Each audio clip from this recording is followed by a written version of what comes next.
Je suis avec Nadine, on est toutes les deux co-responsables. On a donc une équipe de 15 bénévoles.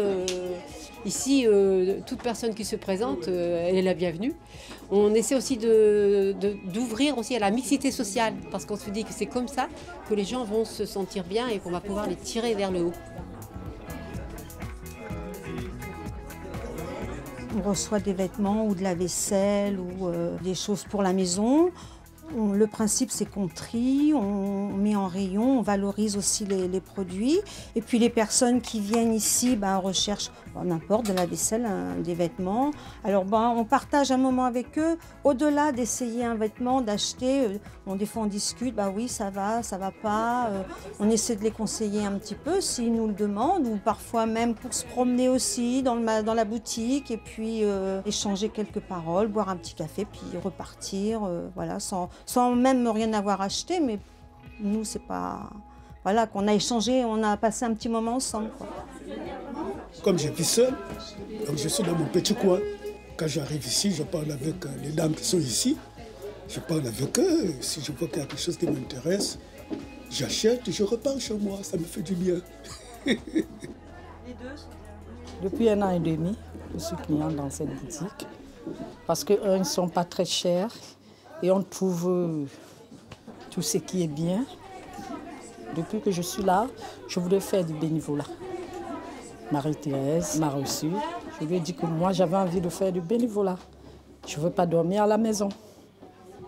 Donc, je suis restée. Elle a dit, OK, je vais voir tes compétences. Depuis tout ce temps, elle m'observe. Et bien après, je suis devenue bénévole. Ici, j'ai trouvé ma famille. Franchement.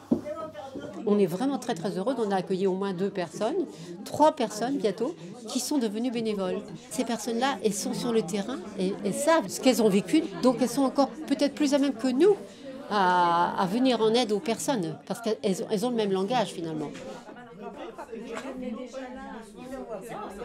Il n'y a pas de boutique solidaire sans un coin convivial, sans ce petit coin qui va permettre à la personne de venir se poser et déjà aussi commencer à se confier aux bénévoles en se disant moi là en ce moment c'est difficile pour moi, j'ai pas le moral, etc.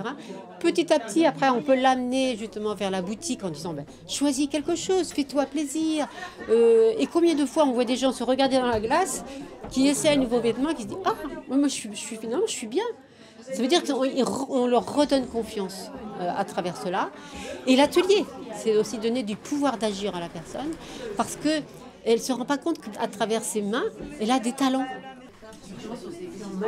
On s'entend toutes bien et en plus on est là le jeudi ou le lundi avec l'atelier. Puis si on peut partager un repas, c'est encore mieux. Tout le monde apporte un petit quelque chose comme aujourd'hui. Ça permet de manger ensemble et puis de se retrouver. Et puis aussi de connaître des repas d'autres pays, justement. Ce qui permet de connaître d'autres coutumes. Ah là là. C'est à nous d'aller chercher les partenaires, c'est à nous de dresser des ponts. Donc on a bien évidemment avec le CADAC, on aide aussi des personnes qui sont complètement démunies, donc ils viennent se vêtir. On les accompagne aussi sur toutes les formalités juridiques, comment obtenir les cartes de séjour, les renouvellements. Une personne par exemple qui a son permis dans un pays, comment le faire valider en France. On travaille bien sûr avec tous les travailleurs sociaux.